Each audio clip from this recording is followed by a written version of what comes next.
What if I were to tell you that for 30 years, the girl of your dreams has been waiting for you, and you didn't even know it?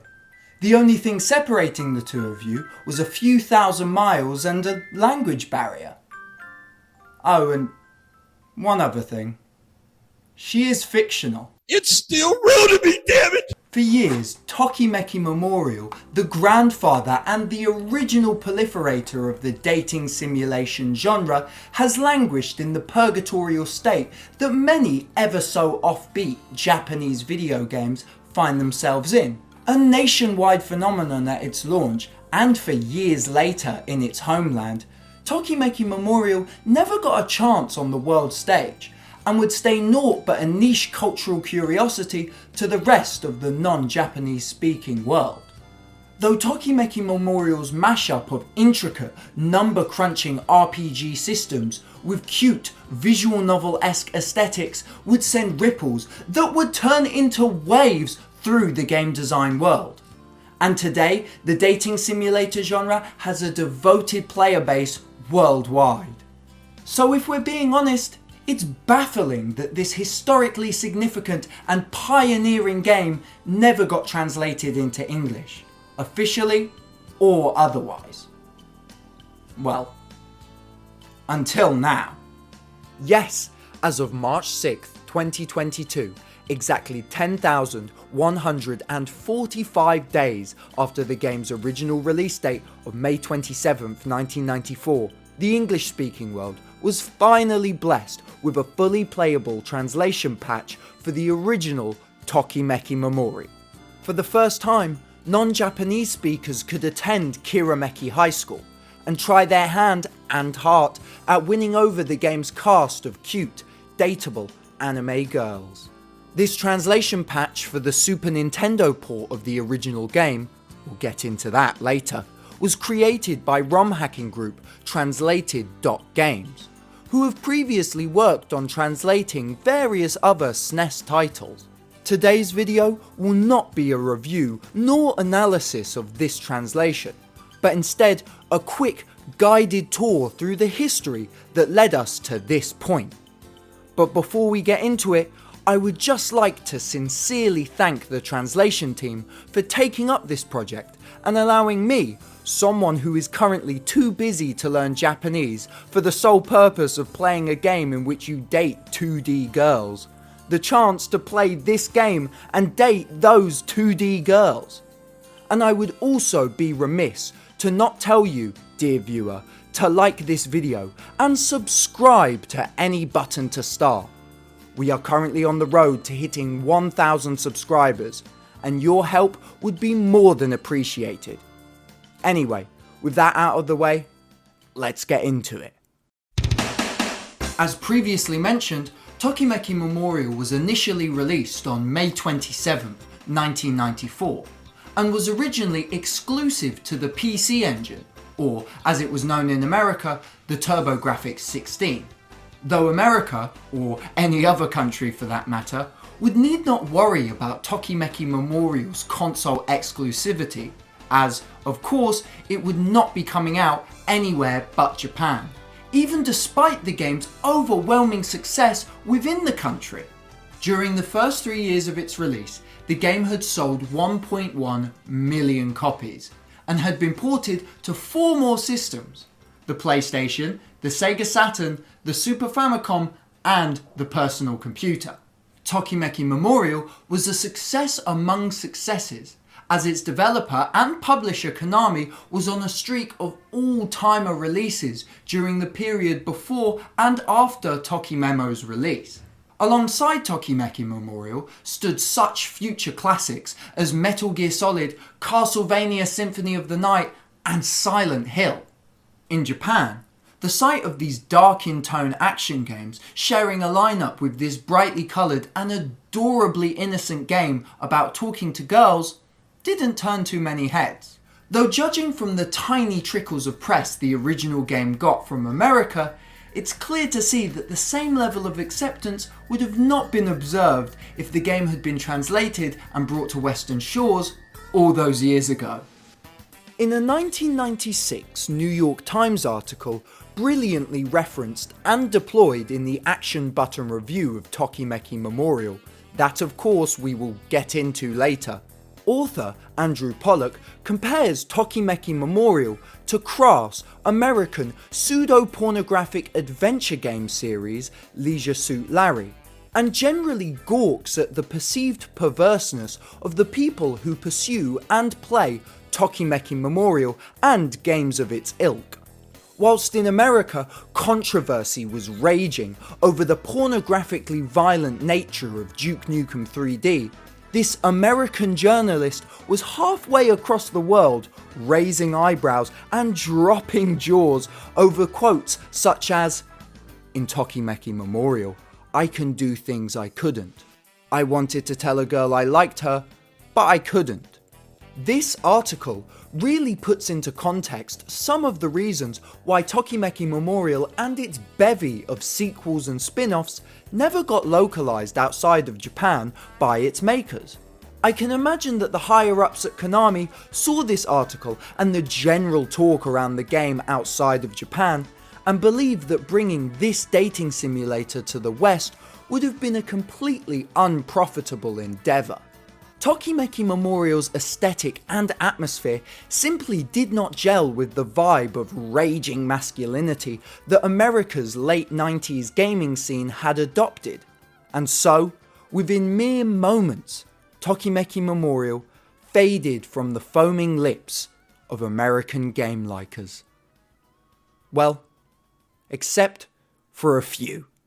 As we quite thoroughly discussed in my video about Racing Lagoon and its fan translation, as internet access became more commonplace around the world, a dedicated cult of monolingual English speakers would start to form around a shared interest in untranslated oddities from the Japanese video game market. These weebs and basement dwellers would research, track down and share games that never got worldwide releases. And very quickly, they would stumble upon Tokimeki Memorial.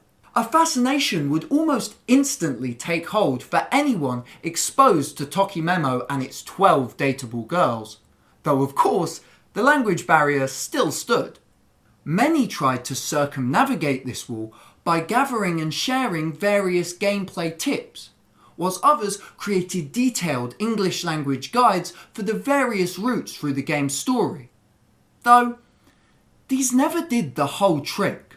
You see, Tokimeki Memorial is a game about talking to girls and sussing out their feelings through their words.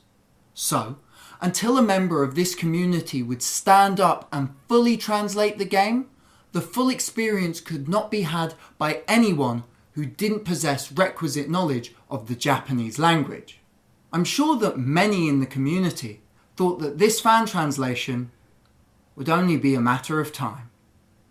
And so, they waited, and waited, and waited.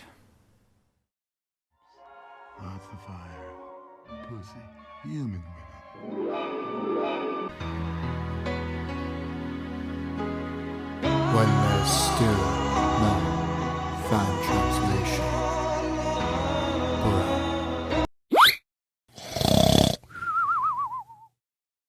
After many years and a few failed translation attempts, it felt as though all hope had been lost that one day English speakers would play Tokimeki Memorial in a translated state, officially or un. Konami, for their part, had basically removed themselves from the game-making business, and instead were now focusing on whoring out their iconic IPs for use in glorified slot machines. Still hurts. So the chances of them ever bringing that original Tokimemo game to the West has been dead and buried for a few years now. And if I'm being honest, the fan translation front wasn't looking much more hopeful either. The originally niche, now minuscule hype for this random mid-90s dating sim to be brought to the West had been left behind, simply due to the nature of an ever-evolving art form such as games. But then, someone came along to change all of that. On January 1st, 2021, former manga artist assistant, paralegal, fashion model, guitarist, market research analyst, AAA game designer, and current video game development studio CEO, video game design consultant, UI/UX consultant, Japanese to English game translator, amateur marathon runner, speaker of 12 languages, unpublished novelist, and one of the most interesting voices on the YouTube game enthusiast scene, Tim Rogers, released a 6-hour behemoth level review of Tokimeki Memorial for the PlayStation 1. Tim's detailed and in-depth look at Tokimeki Memorial not only introduced your humble narrator, but thousands upon thousands of other Western game likers to that original game and its 12 girls, most especially Shiori Fujisaki. One can see the direct effect Tim's video had on the Western awareness of the game in the Google Trends data for the terms Tokimeki Memorial and Shiori Fujisaki. I don't think this new resurgence in popularity would have happened if Tim had not released such a fantastic video and spoke of that first Tokimeki Memorial game with so much passion.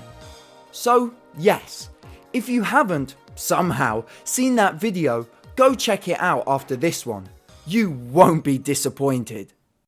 The name Tokimeki Memorial, or Xiaopiu, was suddenly being spoken louder and louder from the keyboard-shaped lips of English-speaking online gamer people worldwide. And a few hoped and speculated that this new surge of popularity would finally push this cult curiosity over the precipice of getting a fan translation. You see, Tim Rogers is a Japanese to English game translator and had, just before his Action Button review series, headed up a fan translation turned official localization of Moon Remix RPG Adventure. Many of his fans, just before the video released, believed that the twist of the review would be Tim revealing that he had translated the game himself for release to his fans. Though, contrary to their prayers, Tim instead stated in his review that he would not be translating Tokimeki Memorial, and that the review itself would fill in non-Japanese speakers enough on the game to suffice in understanding its cultural significance. This was a blow to those hoping to finally play Tokimeki Memorial in English. But they held on to that hope, that someone out of all the people now aware of the game would finally get the job done. 428 days, a year, 2 months and 4 days. That's how long it took between the release of the Action Button review and the translated .games translation of the Super Famicom Tokimeki Memorial. Finally, English speakers could play that original game and experience Tokimeki Memorial for themselves for the first time. Now, let us quickly discuss a small bit of controversy surrounding this fan translation. Before we do, however, I want to reiterate my thanks to the translation team for such an awesome job on this project. And I also want to say that this does not reflect on the team at all. But many were confused as to why the team had chosen the Super Famicom port to be their project's target, as it is in fact a downgraded port of the original game, which was released a year after the definitive Forever With You edition for the PlayStation 1, the version Tim Rogers reviewed. Forever With You had full voice acting, anime cutscenes, 60 frames per second backgrounds, and a bevy of new scenarios and scenes. The Super Famicom version, on the other hand, was a downgrade from the game Forever With You upgraded, and has no voice acting, simplified pixel art, 30 frames per second backgrounds, and anime cutscenes only through a hack the translator added in that I could never get working. Tim Rogers himself has said during a live stream that he believes newcomers should not play this translation due to the limitations of the Super Famicom port, and to wait for a version of Forever With You to be translated. I, and many others of course, nevertheless decided to check this translation out, and had plenty of fun with it, though there have been rumblings of other translation projects for various versions of that original game coming perhaps soon, though until they reveal themselves, none of that matters, because we finally have a translation of Tokimeki Memorial, a feat deemed impossible just a few years ago. Yet another success story of fans reviving forgotten games, because if the publishers won't do it, I guess we're gonna have to. Thank you for watching, and until next time.